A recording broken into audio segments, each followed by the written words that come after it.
एक शब्द होता है मेरे बेटा रेशियो बैलेंसिंग, जिसका बहुत बड़ा खेल है हमारे अर्थमेटिक के अंदर। जी हाँ, रेशियो बैलेंसिंग। उसने बोला ए और बी की इनकम का रेशियो 3:5 है। बिल्कुल सही बात है, ए और बी की इनकम का रेशियो 3:5 है। मैंने यहाँ पे लिख दिया ए और बी की जो इनकम है। हमसे क्वेश्चन बोल रहा है उनकी सेविंग का जो रेशियो है वो सर 2:3 है। बिल्कुल एकदम एक नंबर की बात है।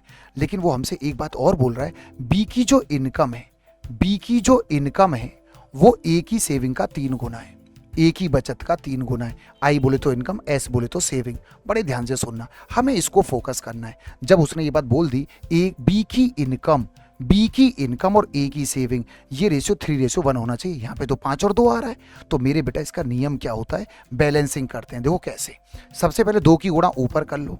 आपने कहा सर जी बढ़िया, 5 की गुणा नीचे कर लो, क्योंकि मुझे इन्हीं को बैलेंस करना है। सर 5 और 2 है और बनाना 3 और 1 है। समझ में आया नहीं आया? बी की इनकम और ए का बचत। सर इस 2 की गुणा ऊपर, 5 की गुणा नीचे, उसके बाद ये बराबर हो जाएगा। ये भी 10, ये भी 10 है ना, बराबर 10 का मतलब रेशियो बराबर होगा 1:1। हमें 3 1 बनाना है। यहाँ 3 की गुणा और यहाँ 1 की गुणा। अंदर भेज दो 6। आपने कहा गुरुजी बहुत बढ़िया 6, अंदर भेज दो 5। अब मेरे बेटा आप मुझे बताना, इनकम में से सेविंग घटाओ, एक्सपेंडिचर आ जाएगा। सर 18 में से 10 घटाओ 8 आ गया, और सर 30 में से 15 घटाओ 15, तो ये आ गया रेशियो। आपने देखा, मैंने आपको इस सोर्स के माध्यम से क्या बताने की कोशिश करी, रेशियो बैलेंसिंग। और शायद इसका बहुत बड़ा खेल है।